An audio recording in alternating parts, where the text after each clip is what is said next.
Green India के लिए सबसे पहले तो ज़रूरी है कि हम ये चीज़ समझें कि हमें पेड़ काटने हैं सिर्फ अपनी ज़रूरत के मुताबिक। अगर हम ये कहेंगे कि हमें पेड़ नहीं काटने चाहिए तो वो गलत होगा। क्यों? क्योंकि जो हमारे गांव में रहने वाले लोग हैं उन्हें फल चाहिए, उन्हें अपने घरों में जलाने के लिए लकड़ी चाहिए, उन्हें अपने जानवरों को खिलाने के लिए घास चाहिए, पत्तियां चाहिए, जो उन्हें पेड़ों से और पौधों से मिलेंगी, तो उन्हें काटने पड़ेंगे। लेकिन अगर हम पेड़ काटेंगे इस प्रकार कि अपनी ज़रूरत पूरा करने के ऊपर अगर हम अपनी लालच को पूरा करने की कोशिश करेंगे, उस समय हम अपनी धरती को और अपने देश के इकोनॉमी को नुकसान पहुंचाएंगे।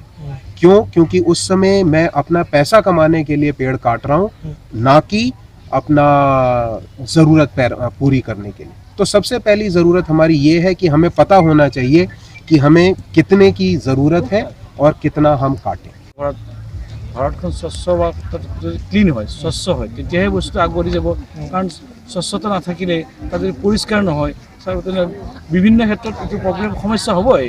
বেমাৰ আজাৰৰ পৰা আদি কৰি আৰু মানুহৰ মন চন পৰিষ্কাৰ নহয়, যেতিয়া তোমাৰ চাৰাউণ্ডিংছটো পৰিষ্কাৰ হ'ব, মন পৰিষ্কাৰ হ'ব, মানুহৰ কামৰ এটা এনভাইৰনমেণ্ট থাকে। এতিয়া ধৰা আমাৰ তেজপুৰ ইউনিভাৰ্চিটিখনৰ বেছি আমাৰ এটলিষ্ট এতিয়ালৈকে স্বচ্ছতাটো মেইনটেইন হৈ আছে। তেতিয়া মনটো মানে সকলোৱে ভাল লাগে যে পৰিষ্কাৰ পৰিচ্ছন্নতাৰ লগত নিজৰ হেল্থৰো সমস্যা জড়িত আছে, মাইণ্ড জড়িত আছে। নিশ্চয় মই ভাবোঁ সুস্থ পৰিৱেশত ছাত্ৰ ছাত্ৰীয়ে পঢ়া শুনাও কৰিব। সুস্থ পৰিৱেশ খুবেই দৰকাৰ। হেল্থি এনভাইৰনমেণ্ট, সুস্থ পৰিৱেশ, সুস্থ পৰিৱেশ থাকিলে আগবাঢ়ি যাব পাৰিব। ছাত্ৰ ছাত্ৰীও নিশ্চয় কৰ্তব্য আছে যে সেউজ কৰি ৰখা নিজৰ মানে যিখিনি ওচৰৰ পাজৰৰ অঞ্চলত। ছাত্ৰ ছাত্ৰী এইটো এটা হাবৰ টাইপ হৈছে। ইউনিভাৰ্চিটি চব বাকী চববিলাকে আহি পায়, ইউনিভাৰ্চিটি পঢ়িব আহে বা টিচাৰ্ছ আছে, ষ্টুডেণ্টছ আছে, তেওঁলোক বিভিন্ন ঠাইৰ পৰা আহিছে। তেওঁলোকে গৈ এই বস্তুটো যেতিয়া ইয়াত তেওঁলোকৰ এটা নিশ্চয় ট্ৰেইনিং টাইপৰ হৈ যায় বা দেখে বা তেওঁলোকে ভাবে মনৰ পৰা অনুভৱ কৰে যে স্বচ্ছতা দৰকাৰ। সেইটো নিশ্চয় তেওঁলোকে অঞ্চল বা চব ক্ষেত্ৰত এজনে এটলিষ্ট নিজৰ অঞ্চলটো যদি স্বচ্ছতা আনি দিয়ে, চাফা বা এনেকুৱা স্বচ্ছ অভিযান এটা চলায়, নিশ্চয় তেনেকুৱা বাকী সকলো অনুপ্ৰাণিত হ'ব। আমি মানে ভিডিঅ' এটা শ্বুট কৰি আছোঁ কি ইণ্ডিয়া গ্ৰীণ ইণ্ডিয়া হ'ব। তাকে অকণমান ইণ্ডাষ্ট্ৰিয়েলৰ ইণ্টাৰেকশ্যন কৰিবলৈ বাহিৰৰ পৰা কৰি ভিডিঅ' এটা অকণমান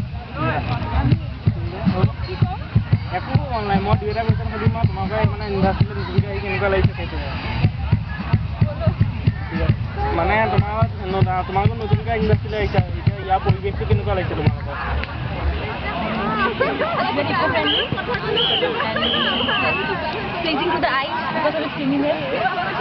আৰু এনে এটা মানে সেউজীয়া এইটো আৱৰণটোৰ কথা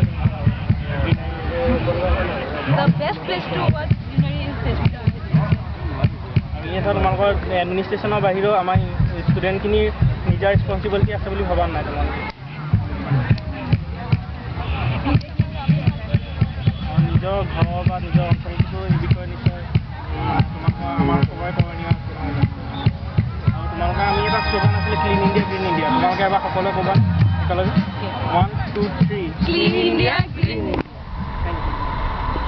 এনেকৈ কৰি ক'ব লাগিছিলে ক্লিন ইণ্ডিয়া গ্ৰীণ ইণ্ডিয়া।